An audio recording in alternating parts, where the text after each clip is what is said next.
Ladies and gentlemen, good morning and the warmest of welcomes from me. I'm Genevieve Jacobs, Group Editor for Region Media, and we are very proud of our enduring association with Menslink and the excellent work they do with boys and young men in our community.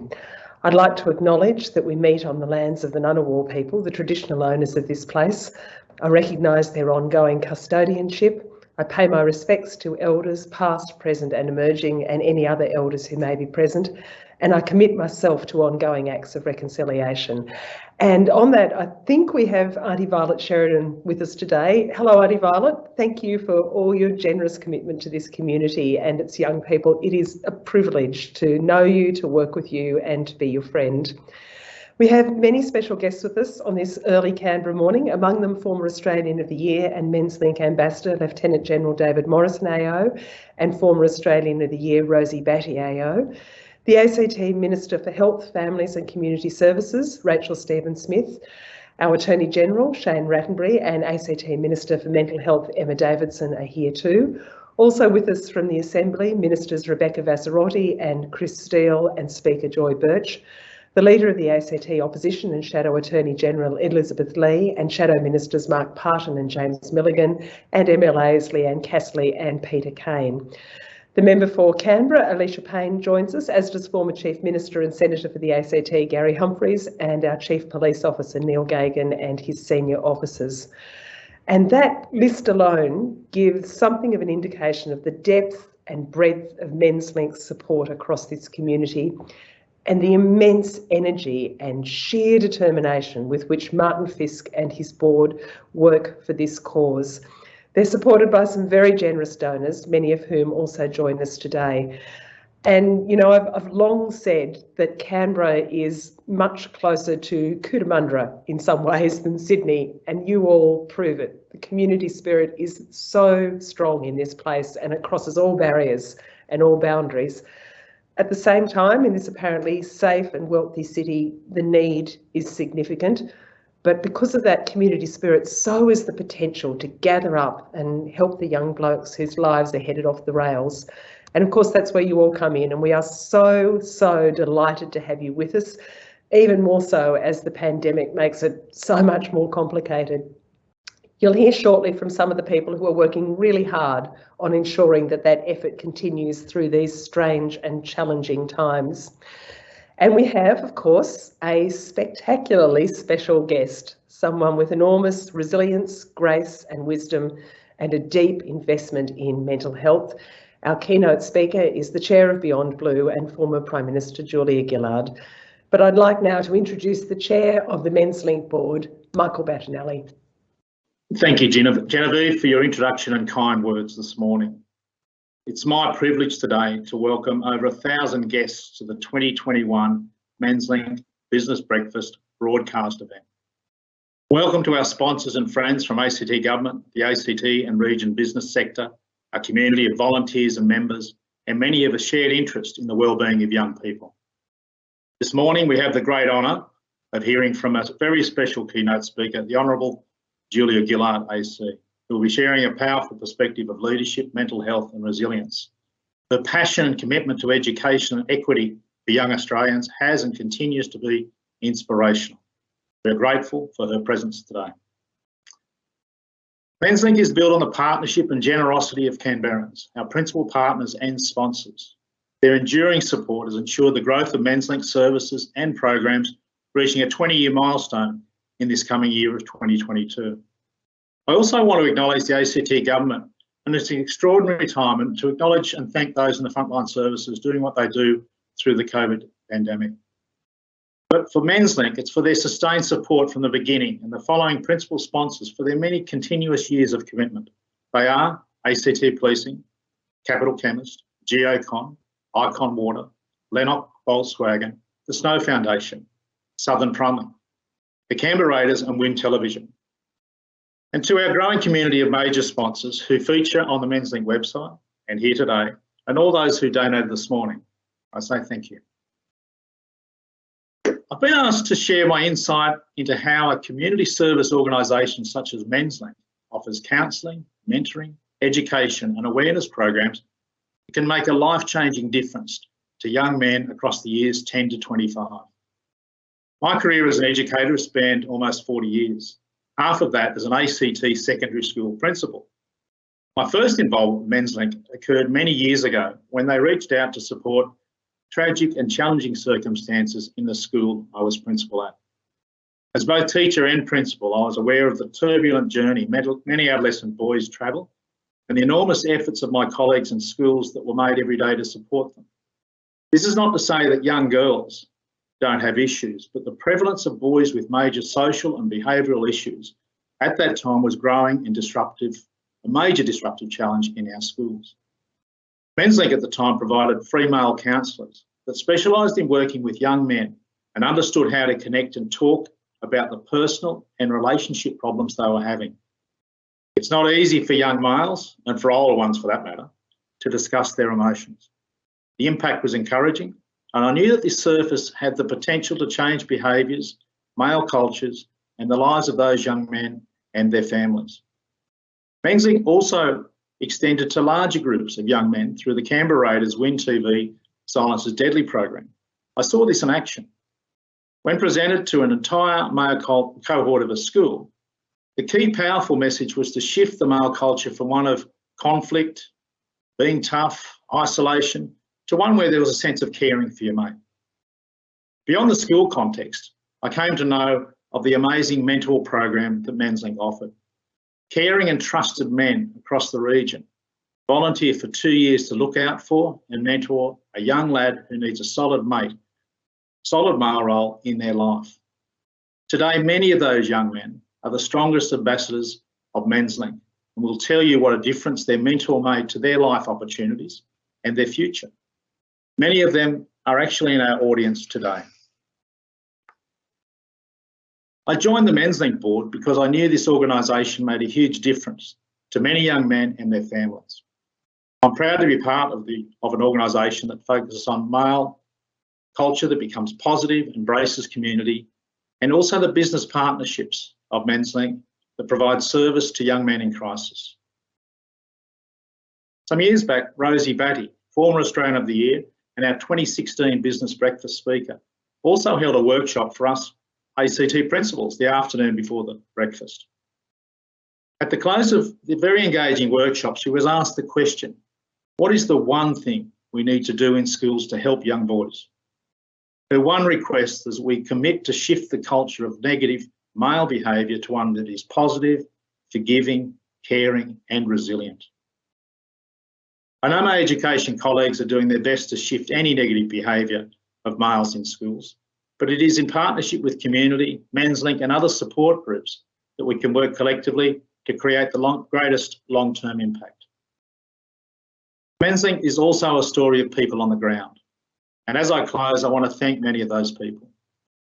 The board I work with for their talented and unwavering contribution. They're a great team. The dedicated staff at Menslink are a mighty crew. In 2 COVID-19 years, they have worked as a team to maintain continuous service to young men. What they do makes a difference in so many ways. And a big shout out this morning to the Volunteer Brigade and our 80 mentors who provide thousands of hours of mentor support to young men. While the breadth of activities has been challenged due to COVID, the commitment of the Menslink mentors has not. Finally, on behalf of the young men and boys who benefit from the government, business and community support, I thank you. Because together we will continue to be there for them. Again, I thank you very much for joining us today. I now pass over to our CEO, Mr. Martin Fisk. Thank you. Thank you, Michael. And before I start, I'd just like to acknowledge I'm presenting to you, not in mute, from the traditional lands of the Ngunnawal people and pay our respects from Menslink to their elders past, present and emerging. Never before in this century has resilience been more important to young people. The ability to bounce back from a knock or a hard time, no matter how long or how difficult. The ability to understand our emotions and to regulate our reactions. To not be impulsive and take out our frustration on others in angry outbursts, intimidation or even violence. To know that you can get through tough times without giving up, without becoming hopeless. Never before in this century has resilience been more important than it is now. And yet never before have we seen so many factors breaking down that resilience, especially for young people and young men. And I don't just mean lockdown. I'd like you to think for a minute about some US research released last year, pre-COVID, that identified that young men aged between 8 and 18 consumed an average of 6 to 9 hours of online entertainment every single day. Now, at between 50 and 90 hours per week, that's more than a full-time job. Consuming online entertainment that makes them feel isolated, inadequate, and irritated. That reduces their attention span and their emotional resilience, with further US research showing that extensive social media usage erodes human trust and damages not only mental health, but even physical health. So to counter that, I'd like to tell you a story this morning, a story of hope. Now, it's a made-up story, but every single element in it is something we deal with at Menslink pretty much every day. A young man aged 14, we'll call him Max, just didn't fit. He came from a traumatic upbringing, marred with family violence. He was constantly bullied at school and online. He was often angry and thought about suicide a lot. He'd just been suspended from school for fighting. That evening, police were called to his house to find his mum cowering in fear and the house smashed up. Smashed up by 14-year-old Max. Now here's a pivotal moment. What happens next will have a profound effect on Max's life and his family. Instead of arresting Max, ACT police officers talk to him and his mum and send off a referral to Menslink via the online support link system. The very next day we ring mum, giving him some options available and giving her tips on how to engage with and support her son. We reassure her all our services are free of charge and that our wait lists are short. And we continue to engage with her right throughout her son's journey with us. Now, Max had already been to school presentations from Menslink over the years, so he knew there's nothing wrong with getting support and advice when you've got hassles in your life. Nothing to be ashamed about. Some of his mates had already used Menslink, so he knew we could help. He agreed to get support and came in and see us. He got in to see a counsellor the very next week, a professional who listened and was able to give him some proven insights and skills for dealing with stuff he was going through. Resilience skills like acceptance, mindfulness, values and purpose. How to calm down and control his anger when things didn't go his way. He also joined our mentoring program, where his volunteer mentor, somebody who'd been through a similar journey as a kid, was able to give him different perspectives and importantly show him that there was light at the end of the dark tunnel. A role model who showed him how to act as a well-rounded, mature adult man with purpose, with compassion, with control over his emotions, with vulnerability and with respect. Max made friends with other young guys in Menslink, young blokes who accepted him for who he was and didn't put him down or bully him. He also attended our Pride program at school, where he learned about respectful relationships and even how to de-escalate tricky situations with bullies without resorting to fighting or violence. His self-confidence and esteem went up. His thoughts of suicide and angry outbursts went down. He re-engaged at school. And that's resilience. It can be learned, and it's what we do at Menslink for our young guys. His mum told us, and this is a real quote from earlier this year, "I can't recommend what these guys do for our young boys enough. Menslink were there for my son right when he needed them the most. He was grieving the loss of his father, looking for approval from the wrong influences, and was really angry with everything and everyone. Menslink's intervention helped guide him down a better path and take responsibility for his actions. I will be eternally grateful to them for what they've done for my son, as I was at a very real risk of losing him. Now, Menslink supports hundreds of young guys like Max each and every year, without fuss, without long waiting times, and without charge. And we get results. Every 6 months, parents and schools tell us, over 75% of them, that our programs have had a positive or very positive impact on relationships at home and at school, and on their young guy's mental health and his ability to cope with stress and anxiety. A 2008 University of Canberra study showed that young guys continued to improve both their lives and relationships, even years after finishing their program, using skills they learned while with us. And while the 2020 Mission Australia Youth Survey showed that levels of psychological distress amongst young teenage males rose by over 20% nationally since 2012, the ACT recorded a staggering decrease from 30.8% in 2012 to 13.3% last year, a decrease more than double that of any other state and territory in the country. Now, of course, we can't take sole credit for those figures. There are many wonderful mental health supports here in the ACT. But it does tell you that our work and our exclusive focus on young men works. From mental health presentations reaching thousands of students each year, to our early prevention programs in both groups and individuals, delivered across schools and in the community. Because we treat every young man as a person with an opportunity, not as a problem or behaviour to be fixed or a disorder to be diagnosed. Our services are easy to access, free of charge, and they work. And for that, I'd like to thank our tireless and dedicated staff, our board of directors, our wonderful volunteer mentors, the ACT government, our sponsors, and everyone who's financially contributed to us this morning and throughout the year. We couldn't do what we do or achieve what we achieve without your support.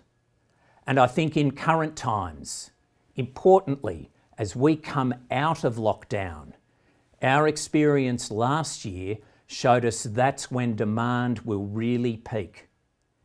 As young men discover federal government support will ease off, things won't be like they used to be. Jobs won't be easy to get. They'll realise that they've missed school, and that's when they will need us the most. And thank you so much for your support in being able to get us prepared to help them when they need us the most. So I think the last word in my talk should come from one of our former mentees, now in his 20s, who has this to say about his time at Menslink and his mentor, who we'll call Gary. When I was a teenager, I was feeling overwhelmed at school, with school and work stresses, relationship stresses, and other life stresses. The first time I spoke with Gary, I was having a particularly rough time with insomnia. And I remember him giving me some tips, a breathing exercise to do that night. That was the first night I'd slept in days. Gary messaged me to check in, and we quickly started having chats at his office, which evolved to chats while walking around the lake. During those chats, we talked about life, and I always came away with some advice or a story that made me think. Gary showed care and gave guidance when my mum was diagnosed with MS, because in the moment I couldn't handle the emotional response I was having until I spoke with Gary. Through our conversations, I've been able to see so many things I feel I was blind to before. He's shown me that I have choices in life, that I don't have to set limitations on myself. I also have a better awareness of other people's perspectives and a better personal awareness. I'm so glad that a friend gave me Menslink's details and I joined the mentoring program. I used to feel a prisoner in my own head, but now I'm much calmer, well-rounded young man. I know I still have a lot to learn, but I now also know that if I adapt and practice, there isn't anything that I can't do. Thank you, Gary. Thank you, Menslink. So, ladies and gentlemen, on behalf of all of us at Menslink, thank you in the audience for helping us achieve turnarounds like this. Enjoy your breakfast, and over to you, Genevieve. Thank you so much, Michael and Martin, and for all that you do. You know, more than a decade ago, I was sitting on the ABC radio studios on a momentous day, the day that Julia Gillard became Prime Minister.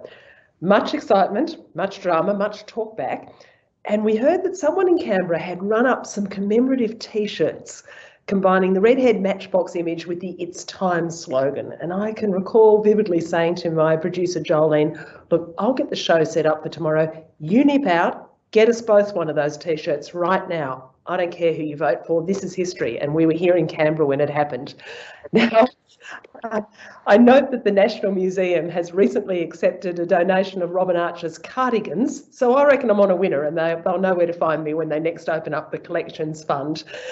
Today, Julia Gillard AC is in the midst of a distinguished international career. She's been garlanded with honours, including several doctorates recognising her contributions to education, social inclusion, the situation of children, young people and women worldwide, and gender equity. She's a non-resident senior fellow at the Brookings Institute's Centre for Universal Education, chair of the Global Partnership for Education, and in 2017 became the first former PM since Malcolm Fraser to head a mental health organisation when she became chair of Beyond Blue. She's also a visiting professor at King's College London, chairing their Global Institute for Women's Leadership, as well as the Menzies Centre for Australian Studies. And in 2018, the BBC listed her as one of their 100 women. That post-parliamentary career has been defined in every sense by a dedication to service, to social justice, to creating equality of opportunity for all of us. And in this, as in all things, she's shown great dignity. It is my immense pleasure to welcome her today as our keynote speaker. Good morning or good evening from London, and thank you for that warm and generous welcome. Can I start by acknowledging the traditional owners of the land on which Menslink is based, that is Ngunnawal land, as well as the lands on which each of you join from. And I do that acknowledgement in a spirit of reconciliation as I pay my respects to elders past, present and emerging.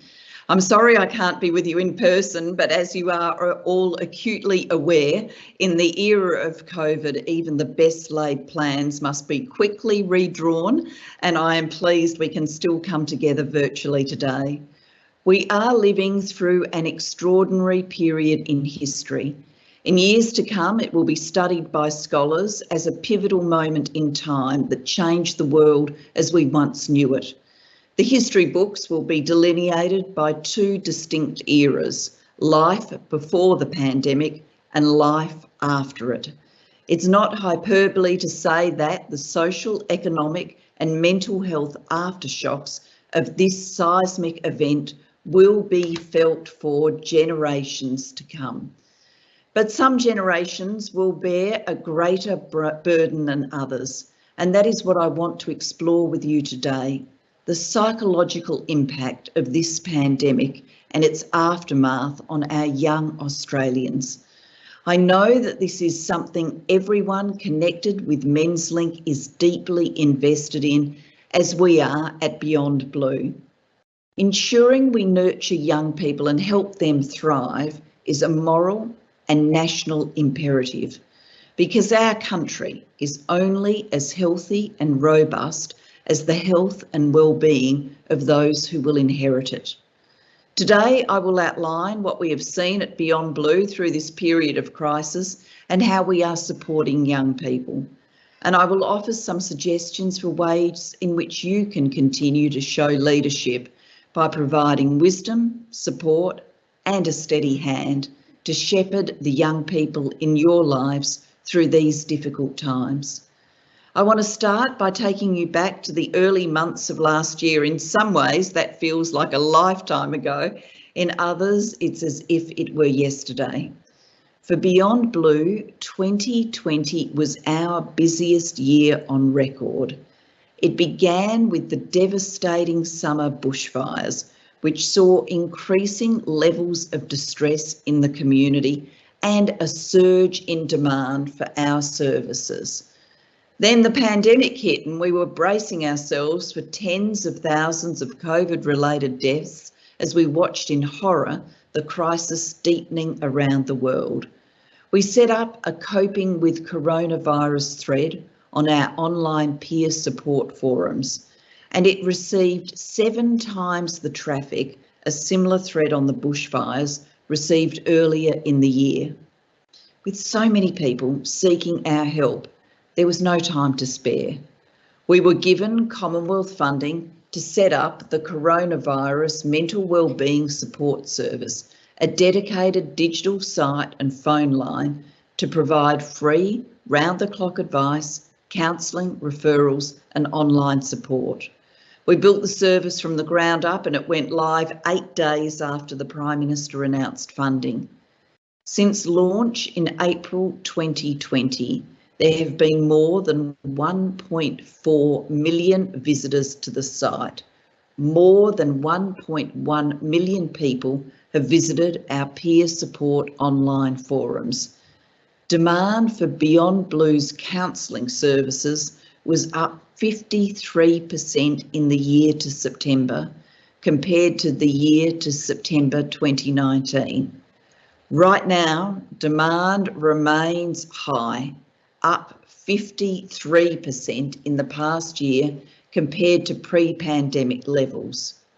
Some groups have struggled more than others, including small business owners, LGBTIQ Australians, those with pre-existing mental health conditions or chronic health impairments, and people from culturally and linguistically diverse communities, and of course, young people. We have seen a sizable increase in the number of young people accessing our services during this very challenging period. In the year to September, demand from people aged 24 and under was up by 24% on the previous comparative year. We have also seen an increase in teachers reaching out to BU, Beyond Blue's free national initiative to help educators support children and young people's mental health. During the pandemic, we've run 2 BU webinars on educator wellbeing, and attendance has far outstripped previous events. When we announced the first webinar, we received 800 registrations in the first 3 hours, and within 24 hours of going live, we had 2,000 educators signed up. This tells us that it's been an exceptionally difficult time for school leaders as they try to support the young people in their care who have been doing it so tough. The data from our Coronavirus Mental Wellbeing Support Service highlights the stark reality of living through the COVID era for younger Australians. There's been an increase in the number of people aged 15 to 34 contacting us with suicidal thoughts. Since the beginning of the pandemic, 50% of all contacts that have been flagged as high or medium suicide risk have come from this age group. Despite their higher incidence of suicide, males have made up only 33% of contacts to the service since the start of the pandemic. These callers are marginally more likely to be flagged as a suicide risk than female callers. This matches what we already know about male help-seeking behaviours. Generally, men are less likely than women to seek support or reach out when they aren't coping. This trend has also been reflected more broadly in the Australian Institute of Health and Welfare's National Suicide and Self-Harm Monitoring System. The latest figures, released in July, show a concerning increase in ambulance attendances for suicidal thoughts and self-harm in both New South Wales and Victoria, with young people disproportionately represented. The rates of suicidal ideation and self-injury were highest in the 15 to 19 age group for both males and females. And ambulance attendances for suicide attempts were highest amongst 20 to 24-year-old males and 15 to 19-year-old females. Once again, there is a gender split in these statistics worth commenting on. We know males are 3 to 4 times more likely to take their own lives than females, and the ACT is not immune to this stark reality. In 2019, 41 of the 53 people who took their own lives in the ACT were male. Worryingly, we also know men are significantly less likely to seek support. In the past year to September, males represented just over 1/3 of the people who contacted Beyond Blue services. These trends are incredibly concerning and support the need to double down on suicide prevention efforts, not just at the acute clinical end, but also at the grassroots community end. The work of groups like Menslink and many others around the country is so important in opening up conversations about suicide, holding our young people and keeping them safe. There are glimmers of hope and progress in our fight against suicide. Despite fears we would see a jump in suicides through this crisis, the pandemic, the coronial data shows there has been no significant change. While every suicide is a tragedy and has massive ripple effects, the death rate has remained stable, even in Victoria, which has endured 233 days in lockdown, the longest of any state or territory. But none of us should take comfort in suicides not going up. Our aim must remain bringing the rate down. That responsibility lies with all of us and the actions we can take in our families, our workplaces, and our communities. But first, we have to understand the context in which these high rates of anxiety and distress are happening for younger generations. Everyone has struggled in some way with the social and emotional challenges of living through a once-in-a-century global public health crisis. But children and young people have endured ongoing anxiety, disruption, and uncertainty at a critical time in their lives. While ordinarily their world would be expanding with promise and possibility, they have seen it shrink and close in around them. The rites of passage associated with youth, whether it be attending their final year school formal, embarking on a fledgling career, starting TAFE or university, or travelling overseas for a gap year, have been cancelled, restricted, or put on hold indefinitely. Young people have been socially isolated from their friends and peers at a stage when close personal connections are so crucial to their development.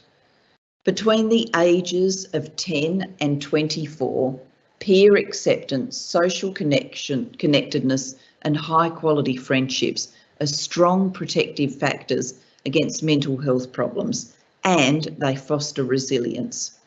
And while we have often heard that the virus doesn't discriminate, we know that now that its impacts are not evenly distributed. Those with lower social capital are more at risk. The mental health fallout from COVID-19 disproportionately affects children and adolescents who are already disadvantaged and marginalised. And there is some evidence to suggest that the pandemic may worsen existing mental health problems and lead to a rise in prevalence of conditions amongst children and adolescents. Homeschooling has been incredibly challenging for children who have been pushed out of the comfort of their daily routines and are learning in homes with parents and carers who are managing their own stress. And it has happened against a backdrop of an endless stream of negative news, which can add to the worry and anxiety children and young people feel. While children are generally resistant and may be able to emotionally cope with a temporary loss of access to school and community supports, it is the prolonged uncertainty and lack of socialisation, skill-based learning and social support that has the potential to significantly increase children's emotional distress. Some young people will emerge from this period of upheaval emotionally robust and ready for the challenges ahead. Others will really struggle. Many will fall into that grey area, somewhere in between. It's what the New York Times recently reported as an emerging phenomenon of languishing. If you think about mental health on a spectrum from depression to flourishing, flourishing is the absolute peak of well-being, where you have a strong sense of purpose and autonomy over your own life. Depression is that dark place where you feel exhausted, despondent, and without hope. Languishing is the no man's land in between. It's the absence of well-being. You're still functioning, but you are far from thriving. It's a place that many people, particularly young people, are finding themselves in as the mental demands of this period of ongoing uncertainty and disruption continue to take a toll. How many of them find themselves psychologically wounded and how deep their distress runs will depend in large part on what we do next. We need to do everything we can to help our young Australians thrive again. It is absolutely critical that we as leaders act swiftly and with purpose to help young people chart a path through these choppy waters. This is the moment for us to step up even more and offer them guidance, support, and above all, hope. If you have kids or grandkids, young friends or neighbours in your community who are doing it tough, ask yourself, how can I be part of the solution? If you employ young people, start by proactively thinking about how you can make your workplaces as mentally healthy as possible for your young staff. We spend so much of our lives at work, and employers can play a critical role in prevention and early intervention. There are many things you can do to create the conditions for a mentally healthy workplace, including maintaining regular catch-ups with your team to help stay connected, looking out for signs of struggle in your staff, changes in body language, the tone of their communication, or a shift in attitude towards workload and productivity. Being open about mental health and sharing your own experiences so anyone who might be struggling knows that this is a safe place to talk about their problems matters so much. Being flexible and offering support if someone is struggling, and approving requests for leave or modifying duties to reduce their immediate pressure also matters. Designing jobs so they have absolute clarity and actively monitoring workloads. Training your people managers in mental health and suicide prevention. Beyond Blue's Heads Up program offers a range of resources and training to help you set up your workplace as a mentally healthy environment. You can have a look on our website. Giving young people a sense of belonging and connection can also be an incredibly potent protective factor. At a time when many young people are feeling isolated and disconnected, creating pathways for them to feel part of their community has the potential to alleviate that sense of alienation. That's why Menslink mentoring program is so incredibly important, pairing children and teenagers with men who can share their wisdom and life experience provides that vital connection that so many young people need during this time of great turbulence. We know that just having someone from outside their family or friendship group to listen without judgment can be so powerful. If you have not already, I urge you to consider becoming a Menslink mentor donating to their important work, or signing up to be a business partner. For those who are already involved, I thank you for playing such an important role in supporting the young people in your community. And finally, one of the most important things we can do is to have honest and open conversations about mental health and suicide with the children and young adults around us. Role modelling is incredibly powerful. For young men in particular, many of whom have grown up believing that showing any form of weakness is a threat to their masculinity, it can be so empowering to have older men show through their own example that you don't have to pretend to be emotionally bulletproof to be a real man. And that's what I want to leave you with today. An entreaty to have the courage to let your guard down and reveal that soft underbelly we all have.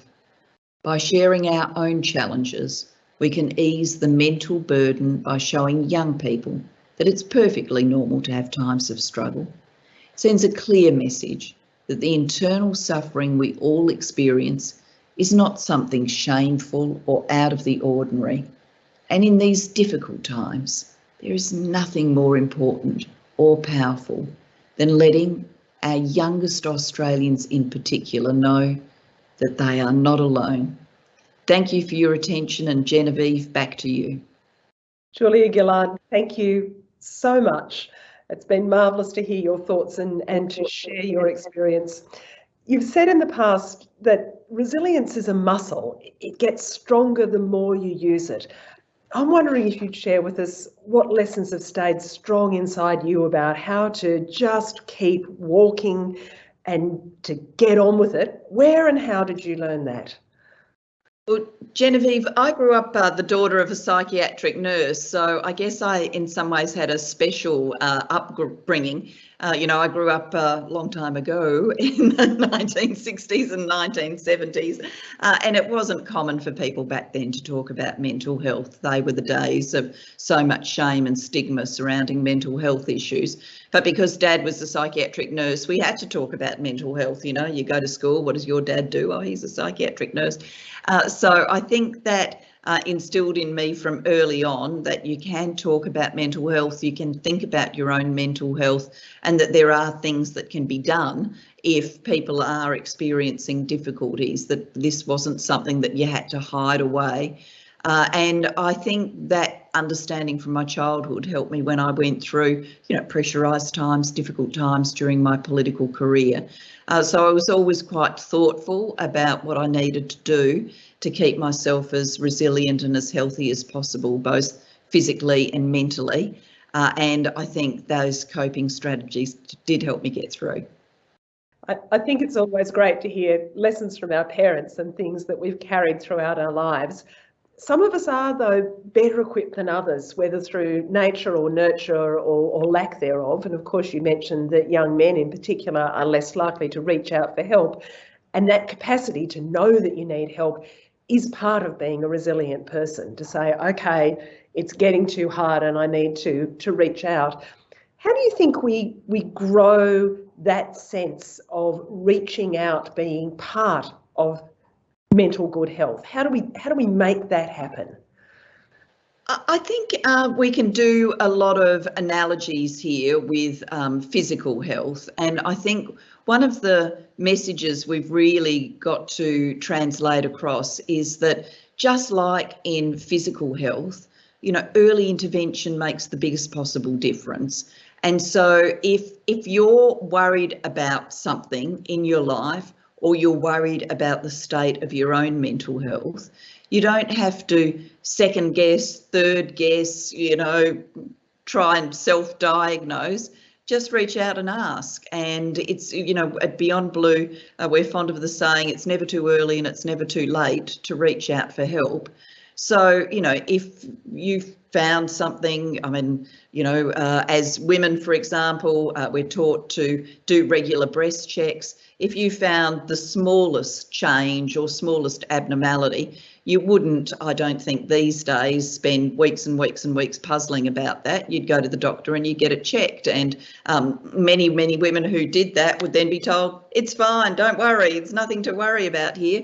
Some would be told there's something that we should have a look at here, and some would be told, yes, there really is an issue and we need treatment. And, you know, the treatment will be effective because you've come in early. So mental health is not so significantly different to that. If it's concerning you, reach out, start the conversation, start talking, you know, talk to people, Menslink, Beyond Blue, whoever it is. Headspace is obviously a huge service for young people, and they'll then help you work out if this is something that you really can easily work your way through some coping strategies with, that you don't have to get too perturbed about, or whether it's something where you do need further help and you can be referred to the right person to give it.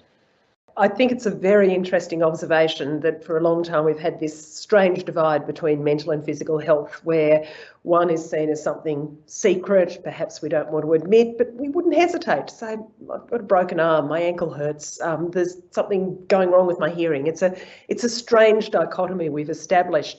A lot of those mental health responses are targeted at an individual level, but we know that communities, of course, can be beneficial to mental health. And you spoke about workplaces, for example, of that recognition being part of a duty of care that employers have.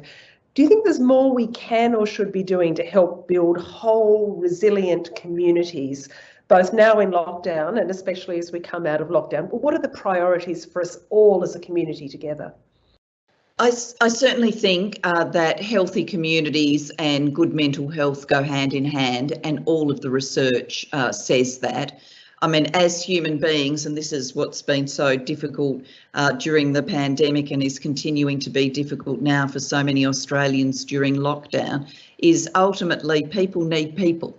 And if you live in a community where you feel you're not alone, that your life and experience matters, that you're valued, that there are people that you can reach out, touch, talk to, you know, who could set you on the right path, exactly the way that Menslink does, that is hugely protective for an individual's mental health.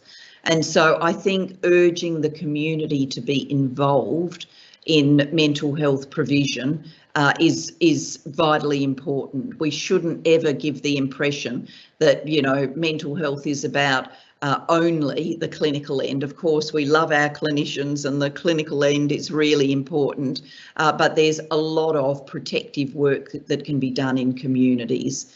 We do, though, as well, need to recognise that there's a need for major reform in Australia's mental health system, so that we have better ways of people accessing the right help at the right time. And those conversations are being had now between the federal and state governments, and we're certainly hoping to see a major reform agenda. So the best partnership in our view would be increased understanding of mental health, strong communities that can nurture positive mental health outlooks, and then a mental health system who works for those who need the more clinical end of provision, and that each of those things has what we call stepped care, that it's easy to take the pathway and to go on the steps. Early intervention is the best, obviously, but then if people need more clinical, more acute care, that it is seamlessly available to them. You've mentioned mentors and role models and the critical importance of that as we try to grow resilient young people. Could more of us step up there? I wonder whether perhaps some people are stopped by thinking, oh, I won't have much to offer, they won't need me. Do you think more of us have that mentoring capacity in us than we perhaps think? I think absolutely. I've got a significant birthday coming around the corner, you know, one that ends in a 0. And whenever you come up to those significant birthdays, you reflect a bit back on your life.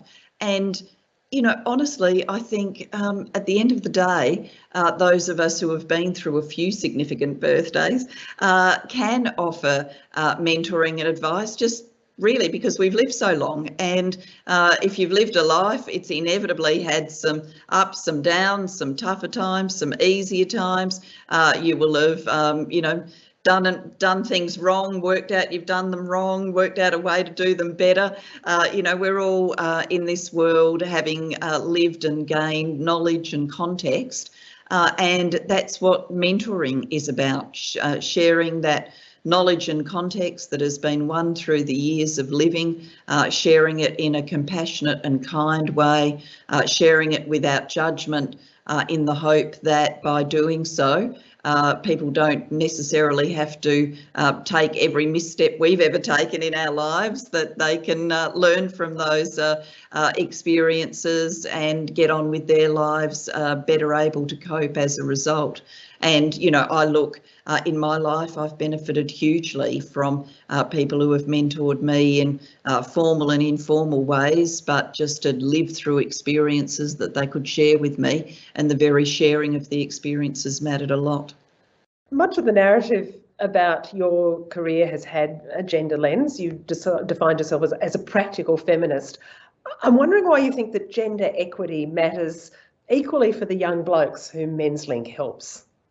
Yes, I think we probably don't speak enough about how gender stereotyping can be as confining for men as it is for women. I mean, ultimately, gender inequality, gender stereotyping is about telling people how they should be rather than responding to people as they are. And so, of course, that creates all sorts of layers of discrimination for women when women are told that, you know, they should be, you know, nurturing, empathetic, not ambitious, that they get judged harshly for ambition and the like.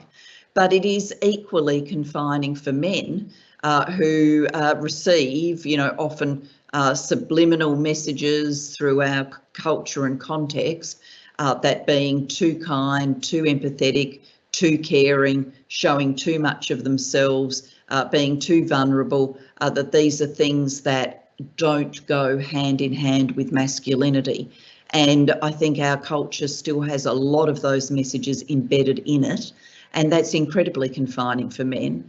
And not, as I think the statistics bear out, not good for their mental health, because it means that they, you know, think that they should stiff up a lip, suffer in silence. You know, every sort of old-fashioned Hollywood movie you ever had seen had the strong silent type who didn't talk about his problems. Well, that's not the real world. You know, the real world is one where if you can share something of yourself, if you can reach out, if you're in difficulties, that is a far healthier way to live. And just finally, Julia Gillard, you write in your book, Women in Leadership, my very own dog-eared copy right here with me, that every child is unique but should be endowed with the same opportunities, that each should be able to dream the same dreams. And I think that's the point, isn't it? That in addition to individual dignity and respect, if we rule out whole categories of people because of their gender, their mental health, their economic status, we're wasting our nation's human capital. We're missing out on the gifts that every person has to give that matter to us all. I couldn't agree with that more. And at the, you know, if you believe as I do that excellence is, you know, equally distributed through all of humanity, that, you know, it's us that put artificial barriers around gender and race and all sorts of other things, but that there is all this human potential there to be tapped. You know, we are going to come out of this pandemic into an era where we've got much rebuilding to do. Why wouldn't we want all of the potential coming to the fore as we get about that task? You know, as we face something complex as an interconnected planet, let's really look to tap all of human potential, not confine it. Julia Gillard, it has been just an immense honour, woman to woman, to talk to you about strength and justice and compassion and vulnerability.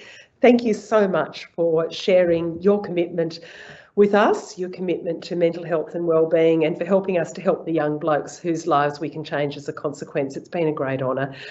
Ladies and gentlemen, that brings us to the end of another truly spectacular Menslink Big Business Breakfast. It's my earnest hope that we can do it in the same room next year.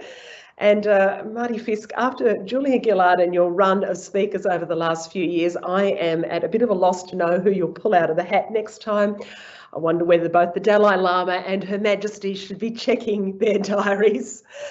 Thank you all, everyone here, for your generosity, for your friendship and your ongoing support. Have a wonderful day, and until next year, thank you.